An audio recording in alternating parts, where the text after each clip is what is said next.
If you dare walking out that door, then don't even think about coming back. After 20 years of marriage. That's what my second husband screamed, slamming his fist on the table just because I said I was going to take care of my granddaughter, who had broken her arm. 20 years. I listened to him on everything. And in return, I got this. Where else could you possibly go besides this house? This time, I didn't argue. I didn't even pause. I just left with no regret. He said I was overreacting, said I wasn't thinking straight, said I couldn't leave without his permission. But deep down, I knew this wasn't just about the child. This was about me, about reclaiming my right to make choices for my own life. It was late morning when I finished scrubbing the floors, folded the last towel, and hung it neatly on the drying rack. I was just about to fix myself a cup of tea and catch my breath when the phone rang. Emma's name flashed across the screen. My heart sank. My daughter never calls for no reason, especially not on a weekday afternoon. She works as an elementary school counselor and is usually so swamped she barely has time to breathe. I picked up immediately. "Mom," she said, breathless, the panic in her voice unmistakable. "Lily got hurt at school." My fingers went numb. I nearly dropped the cup in my hand. "What happened? Where is she? Is it serious?" Emma drew a shaky breath. "She fell off the horizontal bar during the school track event. The doctor says she fractured her forearm. It's in a cast now. Nothing life-threatening, but she'll need to stay home for several weeks. No school." I closed my eyes, my knuckles tightening around the phone. "Is she in a lot of pain?" Emma was silent for a few seconds. When she spoke again, her voice was softer, tinged with guilt. "She keeps asking where you are," she said. "If Grandma were here, she'd read me a story and help me fall asleep. Then it wouldn't hurt so bad." My eyes burned. Lily is my only granddaughter. From the moment she was born, she's been the softest part of me. No matter how busy I was, I always made time for her, even if it was just a video call before bed. "Do you need me to come?" I asked without hesitation. "I didn't want to bother you." She paused, voice cracking slightly. "But I can't get away from work. It's the end of the term. Performance evaluations are due. And if I take too many days off, I might lose my renewal for next year."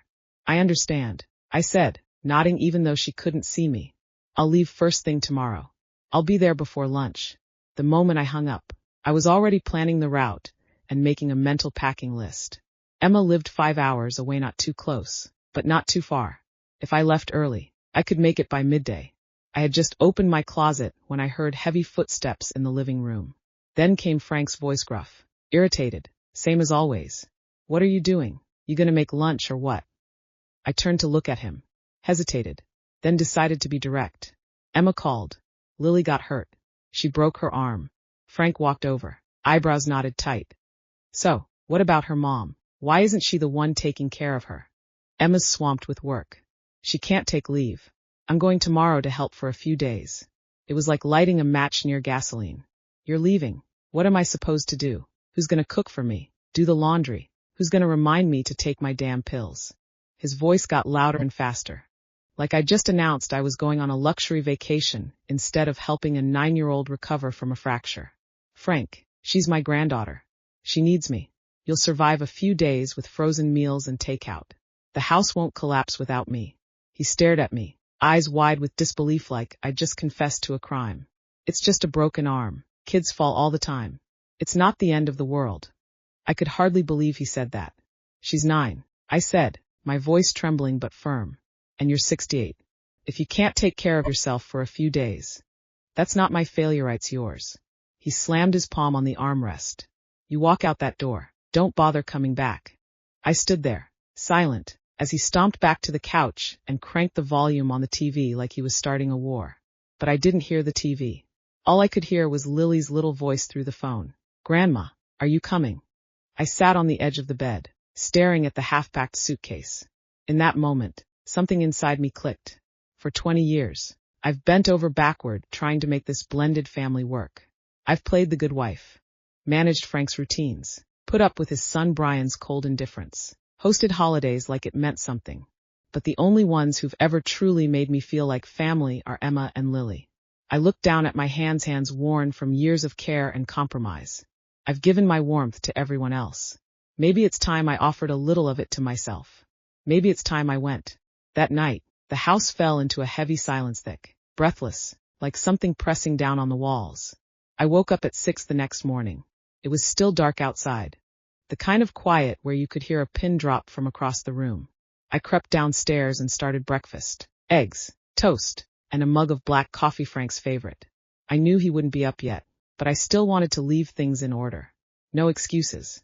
No drama. Back upstairs. I opened the closet and began to pack. Just the essentials. A few changes of clothes, my medication, and the storybooks Lily liked most. I moved carefully, quietly, but my heartbeat thudded louder with every item that went into the bag. Just as I zipped it shut, Frank opened the door. "You're really going?" His voice wasn't angry like yesterday. It was colder than that, thin and cutting, full of disdain. "So you're just going to leave me here to rot?" I took a breath.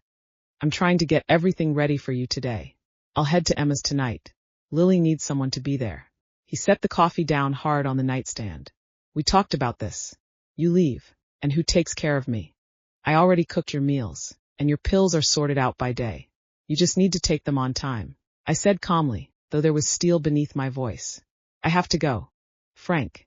He looked at me like I was a wind-up doll that suddenly stopped playing his tune, confused, almost offended. "You're really ditching me over your daughter's drama. I'm your husband, Teresa.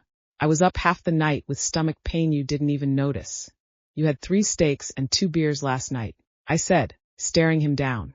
"That's not poor health. That's poor choices." His face darkened, and his voice shook with anger. "Oh, so now you've found your voice. You talk back now." "It's not talking back. It's explaining," I said. "I'm not your nurse. I'm a mother. I'm a grandmother."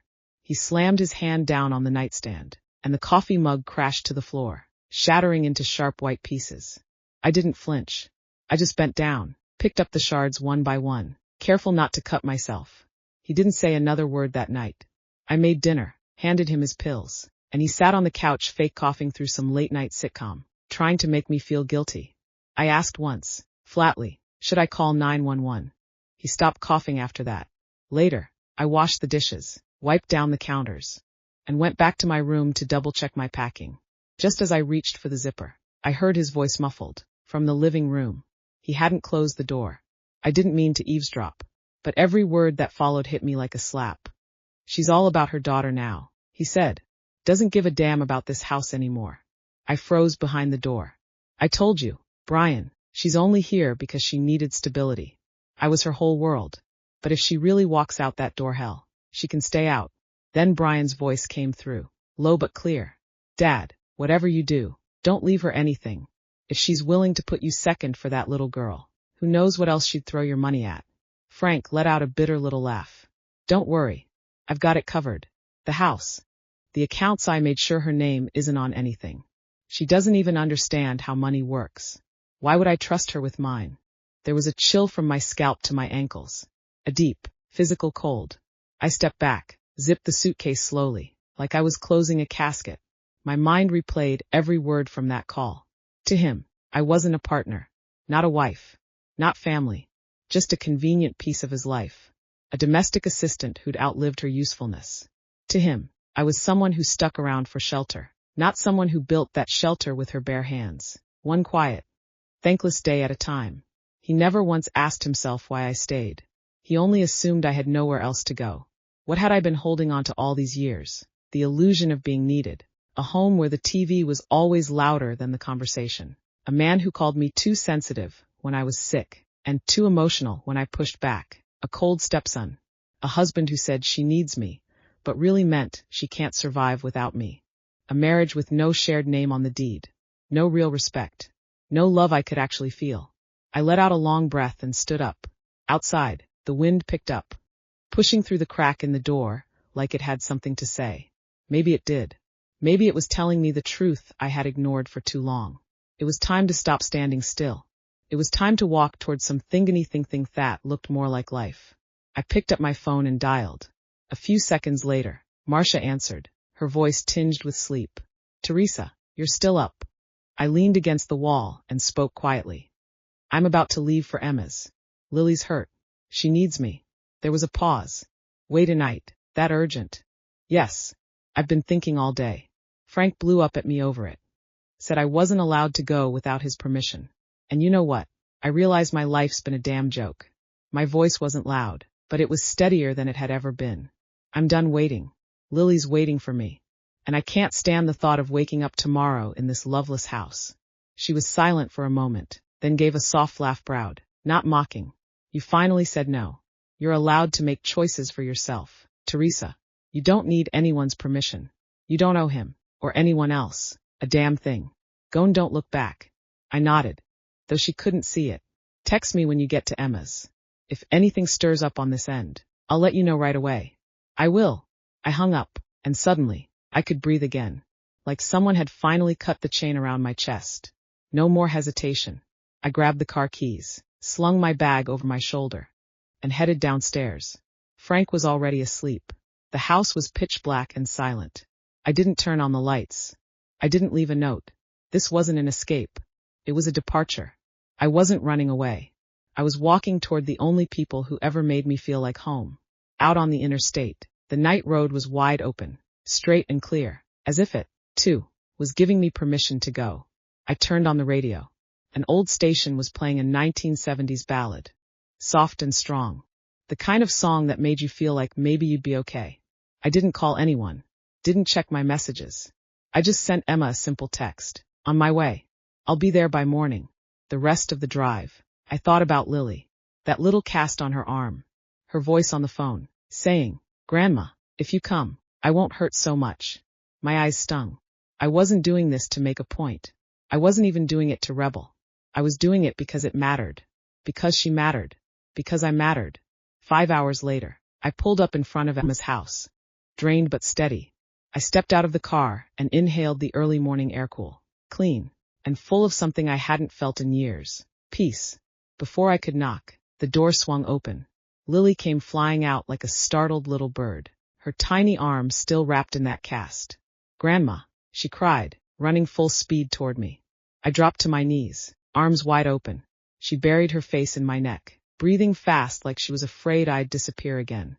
You really came, she whispered, her voice light as a feather. Mom said you would, but I was scared they'd stop you. My chest tightened, and I held her tighter.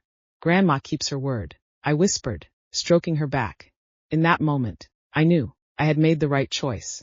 Lily was curled up on the couch, her left arm wrapped in a thick white cast, her small face buried in a rainbow-colored blanket. She was catching up on sleep. I sat quietly at the kitchen table, nursing a cup of coffee, eyes drifting toward her every few seconds, careful not to disturb the rare peace in the room. Emma was across the kitchen, logged into a work meeting. Her phone leaned against a kettle, the screen glowing with a colleague's name. She mouthed, "Thank you," over the top of her screen. I just smiled and shook my head. This wasn't hard. Compared to the last 20 years of my life, this felt like breathing again. When I arrived that morning, Emma didn't say much. She just gave me a long hug, took my bag from my hands, and led me into the kitchen. Tea or coffee? Coffee, please, I said. She nodded, pouring the water as she spoke. She had a rough night. Woke up twice crying. Doctor said we still have to monitor her. At her age, healing can be uneven if she moves too much. My chest tightened. I'll take care of her. You go to work without worrying. We'll manage the rest together at home. She handed me the mug. Mom, thank you. I feel 1,000 times better now that you're here. None of us left the house that day. I helped Lily change into a looser shirt and used some cushions to prop up her arm, so she'd be more comfortable sitting up. At first, she held in her pain, didn't say a word. I pulled out one of her favorite storybooks and read her 2 chapters before I finally caught a little smile at the corner of her lips. Grandma, she said softly as she curled into my side, can you stay here forever? I looked down at her forehead, where her baby hairs stuck to her skin, and the sunlight made her lashes flicker like tiny fans. Do you want me to stay here? I asked. She nodded. When you're here, Mommy doesn't get so tense. And I feel better, too. I didn't answer right away. Because she was right. And because I hadn't felt this needed or this wanted in a very, very long time. Frank always said he needed me. But he never really saw me. He didn't understand me, let alone respect what I gave. What he needed was someone to keep his life tidy and running. He didn't need a woman with thoughts, with feelings. With a granddaughter she'd drop everything to care for. But Lily was different. Emma, too. With them, I wasn't just needed. I was seen, welcomed, Appreciated. After lunch, Lily lay on a little couch by the window, basking in the sun. I stirred a pot of butternut squash soup in the kitchen while the leaves rustled gently outside. Birds chirped somewhere nearby. Emma came in and handed me a piece of paper. Lily drew this. It was a crayon sketch of 3 figures holding hands. In the middle was a chubby-cheeked girl with glasses. On one side, a woman labeled Mom, and on the other, an older woman in an apron. She called it Sunshine Family, Emma said with a smile. I took the drawing, and something warm tightened in my chest. She also said you're better than a superhero. Emma added. You used to say that too, I said, smiling. Emma sat beside me and hesitated. Then she said gently, Mom, if you ever think about staying for good, I'd love that. No pressure. Just, if you feel safer here, happier even, you don't have to hold up that house all by yourself. I looked at the drawing again. Then out the window at the wind chimes softly swaying. I didn't answer. Not yet. That evening, I helped Lily wash up and change into her pajamas. I fluffed the pillows around her arm and tucked the blankets under her chin. Grandma, she whispered from her pillow, are you sleeping in here tonight too? I nodded. Of course. When your arm gets better, then we'll talk about giving you your room back. She giggled. Then, more serious, don't go away again. Okay. I leaned down and kissed her forehead. As long as you need me, I'll be here. After she drifted off, I stepped out into the hallway. Emma was passed out across her bed, still in her work clothes, the day clearly having drained her. I pulled the covers over her and quietly shut the door. Back in the guest room, I lay on the bed staring at the ceiling, my mind refusing to rest. This was what I wanted. Not a pristine kitchen, not a perfect living room, not someone waiting for coffee in the morning. What I wanted was this, someone calling me Mom. A little girl clinging to me saying, Grandma, you make it better. Not out of obligation, not out of habit, out of love. I was no one's servant. I was a mother, a grandmother, a woman who wasn't done being loved just yet. The breeze slipped through the window, and the night wrapped around Mennett cold, but like a blanket that had finally found its way back to my shoulders. I closed my eyes. It was time to start thinking about staying. Emma had already left for work. Lily was still asleep upstairs. I sat alone at the kitchen table, sunlight cutting across the room in quiet, slanted beams. The whole house was still peaceful in a way I hadn't felt in years. For the first time in my life, I felt safe in someone else's kitchen. There were no accusations, no barking orders. No, did you make my breakfast? No, where are my pills? I reached for the cup of coffee Emma had brewed and left for me. I hadn't even taken a sip when my eyes drifted to a stack of papers sitting on the corner of the table. Probably something she'd been sorting through the night before bills, notes, maybe some work documents. I flipped through them absently, but then my hand froze. It was a copy of a document dated a few years back. The title, Post-Marital Asset Management Agreement, Draft. My brow furrowed. I kept reading. Frank had proposed something he called a shared responsibility agreement, but the fine print told a different story. Every asset, every piece of property, was listed as retained by original owner. One line in particular punched the air out of me. Excludes stepdaughter and her descendants from all inheritance rights. My hands turned cold. Frank had never once involved me in financial matters. It's just easier if I handle it, he always said. I believed him. I believed we were equals, that marriage meant we were in this together. I believed he saw Emma the way I tried to see Brianne as my own. But this document was telling me, plain as day, you were never part of the plan. Emma came home during her lunch break. I handed her the document. She read it with one glance and sighed. I've been meaning to tell you. I stared at her. You knew. She nodded. He brought it over once with Brian. Said it was a transparency agreement just to make sure we were all on the same page about long-term care. But the moment I read it, I knew he never saw you as real family. I felt like the floor had shifted beneath me. Why didn't you say something earlier? Her voice lowered. Because you weren't ready to hear it. You would have told me Frank was just being responsible, that he meant well, and I didn't want to break your heart. I wanted to believe. Maybe he'd prove me wrong. I leaned back in the chair, head spinning. Mom, Emma said quietly, you need to protect yourself. She hesitated, then added, Marcia called me a few days ago. She thinks you should talk to a lawyer. She gave me someone's contact. I looked up. I want to meet her. That afternoon, Marcia met me at a cafe on the edge of town. The table was small, the space quiet, but somehow I felt like I could finally breathe again. She slid a card across the table. Sharon Hill. She's been doing divorce and women's rights cases for over 20 years. She'll understand. I didn't look at the card right away. Did you always think Frank was like this? She didn't even blink. You're my best friend, Teresa. I saw it for years. But when someone doesn't want to hear it, it doesn't matter how loud you say it. I finally picked up the card and nodded. I'm ready to hear it now. 2 days later, I met Sharon at her office. She was in her early 50s, wore a slate gray suit, and had the kind of presence that didn't need raising her voice. She listened carefully as I laid everything out. 2 decades of managing the home, of Frank keeping the finances, the coldness from Brian, the lack of joint accounts, my name absent from everything that mattered. She scribbled notes, then calmly closed her notebook. Teresa, based on everything you've told me, you absolutely have grounds to request a division of marital property. You've been in a long-term marriage, and you've contributed substantially through unpaid domestic labor and caregiving. That has value.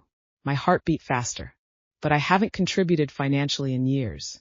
I used to work as a nurse, but since I left the hospital, I've just been taking care of the house, his meals, his doctor's visits.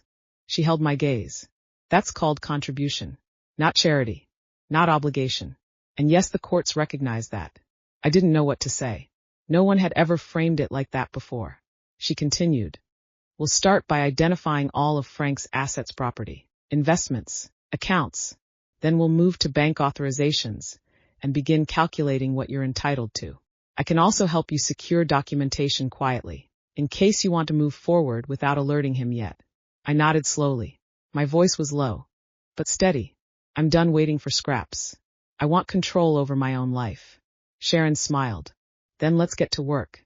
It was dark by the time I left her office. The air had turned crisp. I stood on the sidewalk for a moment, letting the wind tug at the hem of my coat. I tilted my head back, looking at the last streaks of sunset fading into night.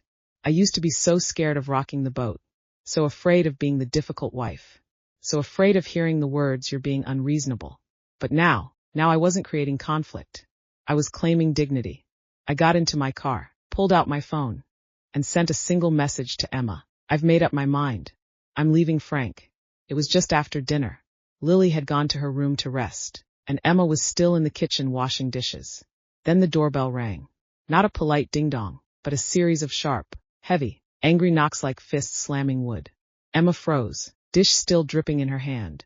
I instinctively walked down the hallway and gently shut Lily's bedroom door before heading to the front door. When I opened it, Frank was standing on the porch, his face tight with rage. Behind him stood Brian, hands shoved in his pockets, wearing that same cold, unreadable expression. How long do you plan on hiding here? Frank said, voice low, each word laced with contempt. I didn't answer. I just placed a hand on the doorframe and stared back. You've been dodging me for a week. No calls, no messages, just ran off to play happy homemaker at your daughter's place. His voice was quieter than usual, but every word felt like a loaded gun. I ignored the performance. Why are you here? Brian stepped forward, putting on a show of concern. Dad just wants to make sure you're all right. It's not safe for you to live out here on your own. I let out a soft, humorless laugh. Right, because being here with my daughter and granddaughter is so much more dangerous than living with a man who emotionally blackmails me. Frank's eyes narrowed. Clearly, he hadn't expected me to hit back. Are you out of your damn mind? He snapped. We've been married 20 years, and now you just walk out. Hire a lawyer behind my back, planning a divorce like I'm some kind of criminal. Emma appeared in the hallway, wiping her hands on a dish towel. She walked straight to my side. She's your wife, Frank, not your housekeeper, she said coldly. If you really cared, you wouldn't have tried to stop her from taking care of her family. Frank's face turned red. I was upset. I didn't mean it like that. Emma didn't flinch. You always don't mean it like that. You haven't spoken to her like a human being in years. Brian cut in. Okay, enough. Don't gang up on him. He's not in great health. You two arguing like this isn't helping. I looked at all of them. My voice came out calm, maybe too calm. Frank, I told you why I was leaving. I didn't sneak out. I made you food. I laid out your meds. I explained everything. You didn't want to hear it. And now you show up like this, yelling in my daughter's doorway, trying to scare me back. He clenched his jaw, the muscles twitching just beneath the surface. Then he shouted, "Fine, you want to leave, leave. But don't expect a dime. The house, the accounts theory all in my name. You won't take a single brick with you." Just then, Lily's door creaked open. I saw her peeking out, eyes wide, scared. Emma turned quickly. "Lily, honey. It's okay. Go back to bed. I'll be there in a minute." I looked back at Frank. "You're not the man I used to let silence me," I said, voice firm and steady. "I'm not yours to intimidate anymore. We'll settle this in court, Anne, if you're smart. You'll walk away now before you make yourself look even worse to a judge." Brian muttered, "She's been planning this all along." I turned my eyes on him, cold and clear. "Don't think I don't know what you care about. It's not your father, it's his bank account. And I owe neither of you a damn thing." Frank glared at me for a long time. Then he spat out, "You'll regret this." He stomped off the porch, each step a warning shot. Brian hesitated at the bottom of the stairs. Before climbing into the car, he turned and looked back at me. There was no warmth in his eyes, just a silent threat, like he wanted me to feel watched. I closed the door and gently turned the lock. Emma leaned against the wall and let out a deep breath. "Mom, are you okay?" I didn't answer. I walked down the hall and opened Lily's door. She was sitting up, eyes wet. "Was he yelling at you?" she whispered. I knelt by her bed and turned on the little lamp. "No," I said softly, taking her hand. "He's just used to yelling to get his way." But this time, I didn't listen. She nodded slowly, understanding part of it, maybe not all. "You're not going to leave again, right?" she asked. I smiled and tucked the blanket tighter around her. "Grandma worked too hard to get her life back. I'm not going anywhere." That night, I couldn't sleep. I sat alone in the living room, listening to Emma finish cleaning the kitchen. Wind chimes clinking gently outside the window. The kind of sound that feels like a release. For the first time in years. I wasn't the woman who just took it. Frank said I'd regret this. But the truth was, he's the one who should have. And maybe, finally, he does. Frank didn't come knocking again after that night, but I knew he wasn't finished. A few days later, Sharon called. "He's hired a private attorney," she said. "We've received their first formal response. It's not aggressive. Not yet, but it's clear they're testing to see if this is just an emotional stunt you'll walk back from." I sat in Emma's living room, folding Lily's laundry as Sharon calmly laid out the legal strategy over the phone. "They're going to try to paint you as unstable, emotional. If they can convince the court you're impulsive, Frank has a better shot at keeping the bulk of the assets.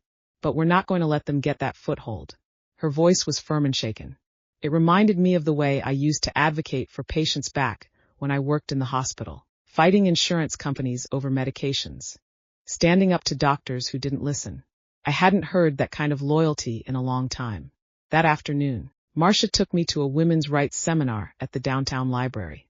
It was held in a community room tucked behind the nonfiction section, the kind of space that usually hosted knitting circles and local book clubs. I hadn't planned on going. I wasn't the type to speak in public about my private life, and I honestly didn't think my story was any more tragic or inspiring than anyone else's. But as I sat in that room, surrounded by middle-aged women with familiar faces and tired eyes, something cracked open inside me. Each story felt like it was echoing some version of my own. One woman talked about being treated like a live-in housekeeper for 30 years. Another spoke of how her husband died without ever letting her near the finances and she had no clue what belonged to her. Someone else cried as she described her adult children using family as a leash, treating her like a full-time babysitter, and a bank account rolled into one. I listened quietly, hands clasped in my lap, until my throat tightened and my eyes burned. Marcia nudged a tissue into my hand and whispered with a little smile, "You want to go up next?" I shook my head. But then the moderator looked right at me and asked, "Would anyone else like to share something they're going through right now?" I stood up before I even realized I was doing it. "My name's Teresa. I'm 65. I began, my voice a little shaky, but growing steadier with each word. "I've been married to my second husband for 20 years. He doesn't have a housekeeper because that's me." A few women chuckled and nodded. I never complained. Not when his son ignored me. Not when I had no financial security. Because I thought that was part of being a wife. I paused, took a breath. Then my granddaughter broke her arm. I said I was going to take care of her. And my husband looked at me and said, "If you leave, don't bother coming back." I looked around the room, the weight of that moment still sitting heavy in my chest. That's when I realized I wasn't a partner. I was furniture. I was background noise. But I'm someone's mother. Someone's grandmother. And I'm not just theirs. I'm me. The room went silent for a heartbeat. Then the applause came. And this time, I didn't cry. I smiled. Really smiled. That night, Emma and I sat down and combed through everything I could remember: old bank accounts, bills, documents I might have signed, conversations I once brushed off. We filed information requests with the banks and reviewed every account where my name might have been used, past or present. Sharon sent a formal letter to Frank's lawyer demanding a freeze on several joint accounts and initiating the valuation of all marital property. You never signed a waiver of rights, she reminded me. They can't legally erase your share, no matter how much they want to. And then Frank wrote back. A handwritten letter, 2 pages long, tucked inside his attorney's response packet. It started with, "Are you out of your mind?" Then moved on to, "I've done so much for you," and ended with, "You're being ungrateful."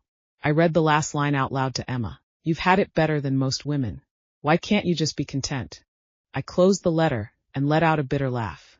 Emma took it from my hands, gave it a quick glance, then said, "That's the problem.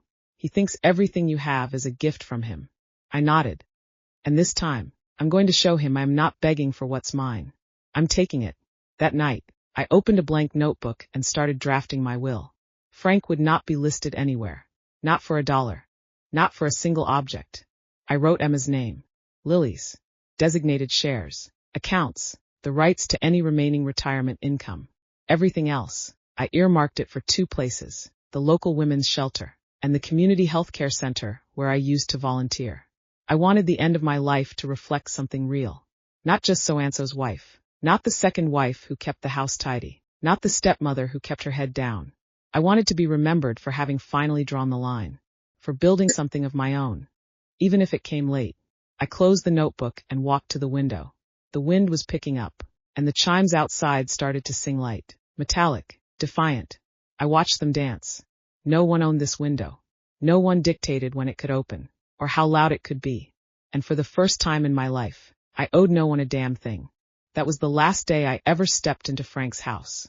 I didn't bring much, just the legal documents, Sharon's prepared authorizations, and a handwritten checklist of the few personal things I'd left behind. I didn't plan to stay long. I wasn't there for closure. I was there to finish something. Sharon had advised I bring someone with me, maybe even a paralegal, just in case. I told her no. I need to go back alone, I said. I need him to see that the woman who used to shrink herself to keep the peace doesn't exist anymore. The house looked exactly the same. The porch was clean. The lawn trimmed. Frank had always kept up appearances. But as I walked up the path, I felt nothing. Not fear. Not nostalgia. Certainly not home. I rang the bell. A few seconds passed before the door creaked open. Frank stood there in a faded plaid shirt, his face blank, cold. He didn't say a word. I held out the envelope. "I'm here to collect my things." He glanced at the letter, but didn't take it. Instead, he stepped aside without a word, leaving the door open just wide enough for me to walk through. I didn't say anything else. I went straight upstairs to the bedroom where I'd slept for 20 years. The bedspread had changed, cooler colors. All stiff patterns and sharp edges. Brian's wife, no doubt. That woman had never looked me in the eye for more than 3 seconds. I moved fast. A few clothes. Some photo albums. 2 old notebooks filled with medical case notes from my nursing days. And a small wooden box. Then I reached for the only thing that had ever really been mine in that room. A picture of Emma when she was 6, framed in a chipped ceramic border she'd made in art class. Downstairs, Frank was in the kitchen, back to me, motionless. I dropped my bag by the front door and said, "I'll be filing the divorce paperwork next week. My attorney will handle the rest." He didn't turn around. "Must be nice," he said bitterly. "Living in your daughter's house. No bills. No responsibilities. Must be real easy." I wasn't going to respond, but something in me shifted. I stepped closer. "I'm not there to freeload," I said evenly. "I'm there to care for my granddaughter. I'm there because they love me, because they respect me, not because they need someone to cook and clean." He turned around then, eyes bloodshot, jaw tight with resentment. "You made such a scene. Brian won't even visit anymore. He says it's humiliating, an old man, having to deal with this circus." I nodded slowly. He stopped coming because the house finally stopped playing by his rules. You both thrived on silence.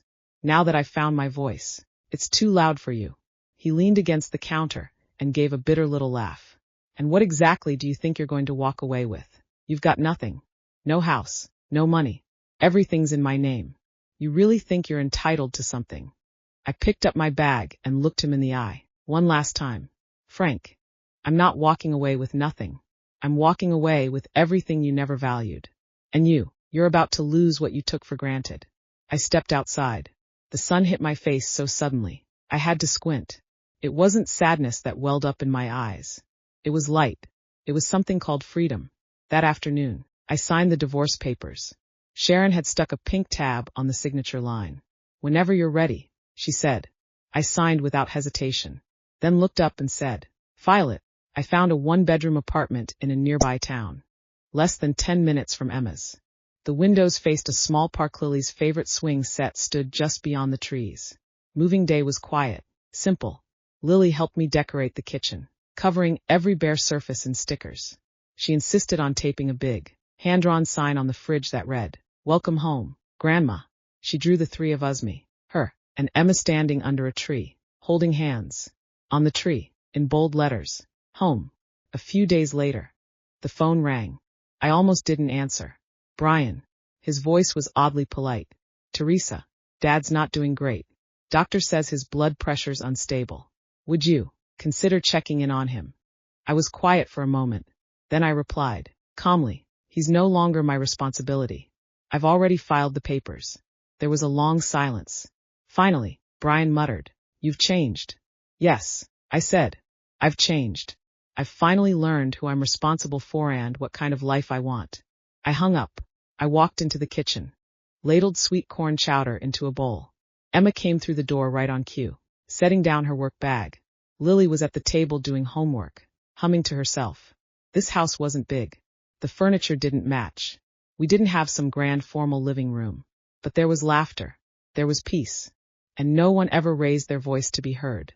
This was what home finally felt like. The day the divorce was finalized, the sky was unexpectedly clear. I didn't wear anything dark. I didn't play the grieving wife. Instead, I wore the light green sweater Emma had given me last Christmas. When I walked into the courthouse, Sharon looked up and smiled. You look like you're headed to a celebration. In a way, I am, I said. It's called restarting my life. The proceedings were simpler than I'd imagined. Frank didn't show. Only his lawyer appeared, silent and stiff, signing the papers like it was just another Tuesday. I felt no sadness. For 20 years, I never missed a meal, never skipped a doctor's visit, never failed to host a holiday or fold a shirt. Now, I was simply walking away from a system that fed off of me. The judge declared the divorce final. I was awarded my rightful share, a portion of Frank's pension, half of the joint savings, and 3 years' income from the rental property he once bragged about never putting in my name. I didn't ask for more than I was owed, but I claimed every bit of it. Outside the courthouse, sunlight hit my face. I didn't wear sunglasses. I didn't bow my head. Sharon asked me what I planned to do next. I'm rewriting my will, I said. She blinked, then nodded. Sure. I know someone who can help. That evening, I sat at the wooden table in my apartment, a blank will template spread out before me. Outside the window, Lily was at the park, her cast long gone, her arms still a little stiff but strong enough now to climb the jungle gym again. Her laughter drifted up through the window, light and untangled. Line by line, I wrote, all of my cash assets will be split between Emma and Lily. My share of the rental income goes solely to Emma.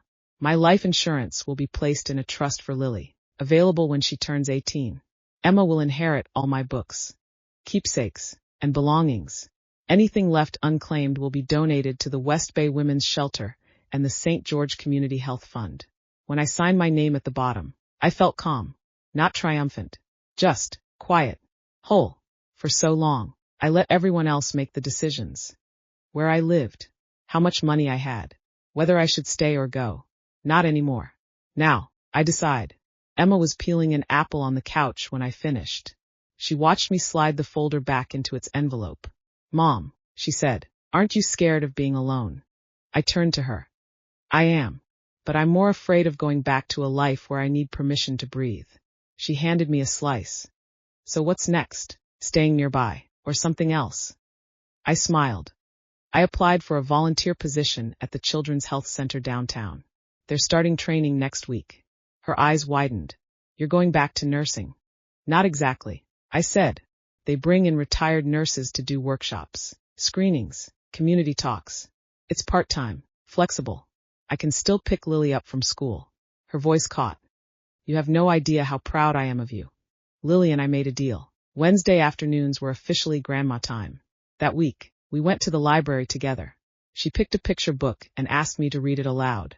Halfway through, she looked up at me with those serious little eyes and asked, Grandma, now that you live here, does that mean no one can ever make you leave again? I paused, then smiled and smoothed her hair. No one can, sweetheart, because now Grandma has her own house, her own work, and her own rules. That night, I placed my will in the top drawer of the bookshelf and labeled the box. Written in the year freedom began. I didn't look back. There was nothing there for me. What lay behind me was a life I tried too hard to hold together. What lay ahead was the first chapter I'd ever written for myself. Autumn had arrived. A crisp breeze slipped through the window frame, curling around the edges of the kitchen. I was stirring a pot of pumpkin soup when Lily, seated at the table with her homework, looked up and asked, Grandma, are we doing turkey for Thanksgiving? Of course we are. I smiled. But this year, you're in charge of the mashed potatoes. She wrinkled her nose. Then I better wear an apron, or Mom's gonna fuss. Right on cue, Emma walked in from outside, catching the tail end of the conversation. She only fusses when you grab sliced apples with dirty hands. The kitchen filled with steam, spice, and the kind of warmth that softens a home. This was the life I wanted to keep simple, noisy in the right ways, built on kindness. The doorbell rang just as we were about to sit down for dinner. I wiped my hands and went to answer it, thinking it was a package delivery. When I opened the door, I froze. Frank stood on the porch in a heavy coat. His hair was grayer than I remembered, his expression restless tight in the way I'd come to recognize as a prelude to either guilt or blame. He wasn't holding anything, didn't offer a hello. He just stood there, eyes darting, as if there were 100 things he wanted to say, and not a single one would come out right. What are you doing here? I asked, my voice even. You've been gone a while, he mumbled, looking down, fingers twitching. I just wanted to see if you were all right. I didn't step aside. I didn't invite him in. He looked back up, voice softer now. So there's really no going back. I paused. Frank, we're divorced. If you came to ask whether I'll undo that, the answer's no. He frowned. You lived in my house for so long. I just figured maybe you'd. What? I cut him off. Keep cooking your meals, doing your laundry, refilling your pill box, and reminding you to make doctor's appointments, because I owed you. He opened his mouth, then shut it. The words never came. I didn't betray you, I said quietly. I left someone who never once showed me he was grateful I stayed. It was the clearest decision I've ever made. His face cracked for a moment, like something inside him caved. I'm just old, he muttered. I don't know what to do now. I nodded gently. Then talk to your doctor. Call your son. Reach out to a friend. But don't come to me. I'm not your plan B. His eyes clouded with a mix of hurt and something that looked like realization. But he didn't argue. Not this time. He asked one more thing. Almost a whisper. Are you really happy now? I met his eyes. Yes, I am. He nodded once, then turned. His steps were uneven as he walked down the stairs. I didn't follow. I stood in the doorway, watching as he got in the car, started the engine, and slowly disappeared down the street. When the door clicked shut behind me, it felt like a 20-year-old window had finally been closed. A few days later, I started volunteering at the Emma County Children's Health Center. Twice a week, I helped with basic screenings. And I even led a grandma class for kids, teaching them how to wash their hands properly, what vegetables helped your brain, and how to tell someone when you were feeling sad. The first time I stood in front of that class, I was nervous. My hands trembled when I passed out stickers. But when I looked into those small, curious faces, something in me let go. I hadn't lost my purpose. I just needed to find a place where my voice could actually be heard. That Thanksgiving, it was just the three of us, Emma, Lily, and me. We set out 3 plates, then taped Lily's latest drawing to the wall behind the table. It was titled Sunshine Family, and showed the 3 of us holding hands under a giant orange tree. When Lily raised her cup, she said with complete seriousness, I'm thankful Grandma's staying forever. I looked at her, then at Emma, and smiled. I'm thankful I finally found a life where people keep me in it not just for what I do, but for who I am. After dinner, Lily curled up in the corner with crayons. Emma helped me wash the dishes. I pulled a small box from the cabinet, the one with the label I'd placed weeks ago. Inside were my updated will, medical instructions, and emergency contact info. I handed it to Emma. What's this? She asked. My plans, I said softly. I don't want anyone else to make decisions for me ever again. I want you to know exactly what I want. And I want to leave space, not mess. She didn't take the box. Instead, she reached for my hand. Mom, she said, voice catching. You've never been a mess. You've always been the example. I smiled, my eyes stinging. That night, I sat on the balcony alone, watching the streetlights flicker to life, one by one. A soft chime rang beside me. Lily had hung a new sticker on the wind chime. I leaned in to read it. Granny's hands never let go. I touched it gently. You're right, baby, I whispered. Not this time. For the first time in my life, I wasn't living for someone else. This time, I belonged to me.